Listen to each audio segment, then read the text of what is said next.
Hi everyone. This is going to be a bit of a pre-script video to what follows. I recorded the video last night and I was a little bit tired and I realized that I've made a couple of errors. But I don't really have time to re-record the whole thing, so I thought I would just record this video and tack it to the front. In the video I'm discussing MK Mason 2002 and her upload Atheists Don't Exist, where she asserts that atheists are claiming that there is no God. And I realize that I did say in the video that something about people choosing their beliefs. And I didn't really mean to say that people are choosing to believe things, but rather that people choose the amount of evidence that they require before they formulate their conclusions. Some people are not very rigorous about it at all. In fact, some people don't consciously think about the evidence before them before they formulate a belief. And other people are much more rigorous about it, and they will avail themselves of as much data as they can before they come to a conclusion. They care about whether their beliefs represent reality, and so they make sure that they're very well informed. So it runs the gamut.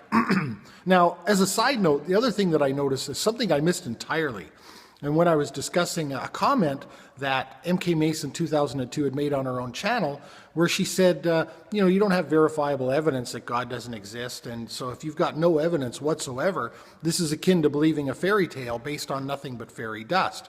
And what I missed, of course, is that she's sort of inverted things here, right? She's suddenly talking about a positive claim, believing in a fairy tale based on nothing more than fairy dust. One might actually say that she's subconsciously projecting here, that this is actually her position, that she's believing in a fairy tale based on nothing more than fairy dust. But generally speaking, we prefer positive evidence for a positive claim. And if there's no evidence to support a positive claim, or insufficient evidence to support a positive claim, which is what I would assert, we don't then go running around looking for evidence of its non-existence before we reject the premise. Because, of course, evidence of non-existence is pretty hard to come by, right? You're basically looking for evidence of internal contradictions, right? Logical problems within the premise. And some people do that with the Christian God. I'm not schooled enough in the Bible to do that myself, but there are those that do. But we don't generally run around looking for evidence of something's non-existence, because if something doesn't exist, there's certainly not likely to be any evidence. It's much more difficult to reject a claim in that fashion. So again, and I think this probably comes from a history of, as humankind, of being scammed, right? So we've reached the point where we say, hey, listen, if you're going to make a positive claim, you're going to have to provide evidence.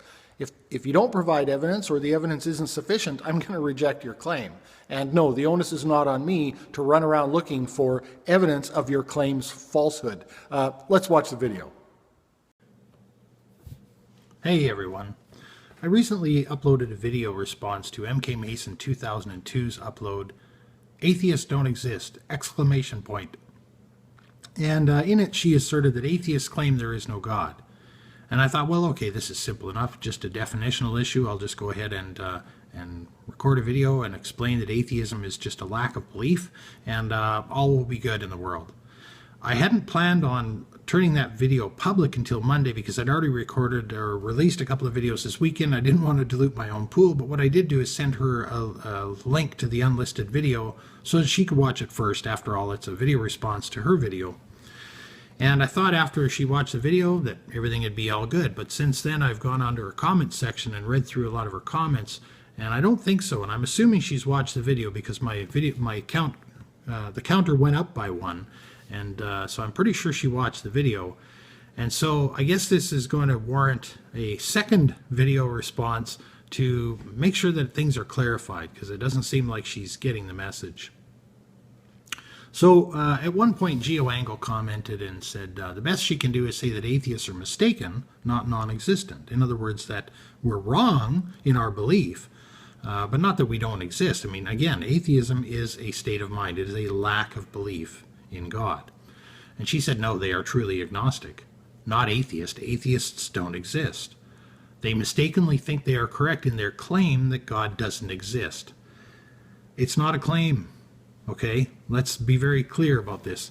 Agnostic is to knowledge, atheist is to belief, for whatever reason, regardless of the evidence, right? Some people are not very rigorous in the amount of evidence that they require to formulate a belief. Some people are a lot more rigorous about it. But that is actually immaterial to the fact that they actually believe or don't believe a certain thing.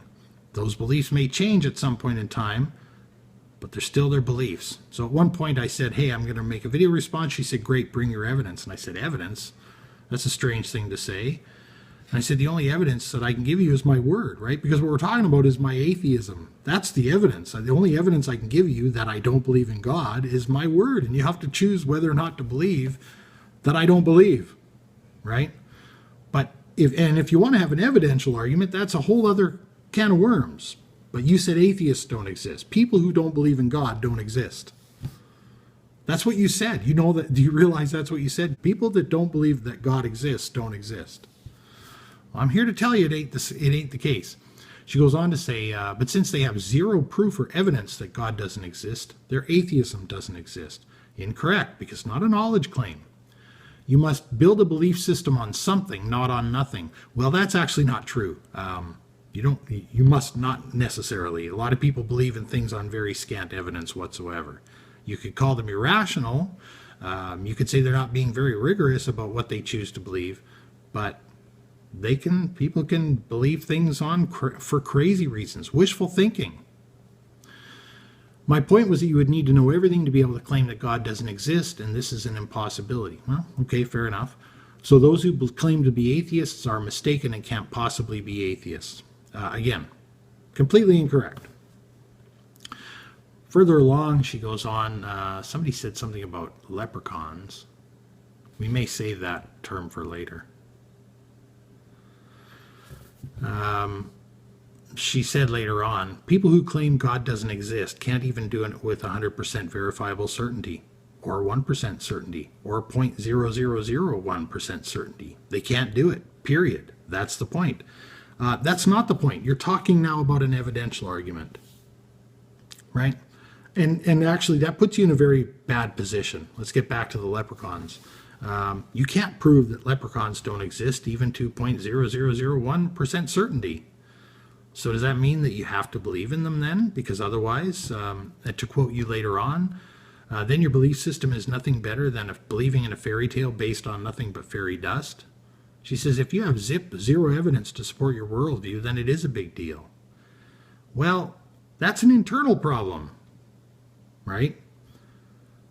But it doesn't mean anything to the discussion of whether or not you believe something. And again, if you're going to say that if you can't prove things don't exist with even 0.0001% certainty, then your worldview is based on fairy dust. That puts you in the very unfortunate position of having to believe every claim that is brought to you by somebody that you don't have evidence of its non-existence. That's a crazy way to live. We generally prefer positive evidence for things' existence, right? And when it comes to things that we don't believe exist, we don't run around looking for evidence that it doesn't exist, because it generally doesn't exist. Maybe somebody can do a video on proving the negative. That's not my forte, but it's a very difficult thing to do. But we don't then believe in things just because we can't prove their non-existence. Now, there are some who are much more scholarly in Scripture than I, who actually do say that the Christian God couldn't possibly exist, and they use Scripture to do that. That's not my cup of tea, but there are people that do that. I don't know. My position is I'm an agnostic atheist, although I don't generally run around saying that. I usually just say I'm an atheist, because I think most people understand that it's not a knowledge claim, right? That atheism is about belief. And I think it's important to get that straight. One thing that I would urge you is to be very careful about reframing or redefining other people's positions if you intend to communicate. I think most of the YouTube atheist community that are content producers are interested in dialogue, but they're not real interested in having their positions reframed or redefined for them. So, if you're going to start saying, atheists don't exist, or atheism is a religion, or atheists know there is a God, that's going to cause you a lot of problems when you're trying to discuss things with people. So I'd be very careful about that. I mean, if what you want is an echo chamber and you just want to sound off fellow Christians, then I guess by all means. But if you actually want to have a meaningful dialogue with atheists where we can discuss, share our worldviews, probably leave agreeing to disagree, but sort of being enriched for the experience, you got to be very careful about reframing other people's positions for them. And, and I mean, it would be much the same. I've noticed you've spoken about you have a personal relationship with God and he's as close as your breath or something like that.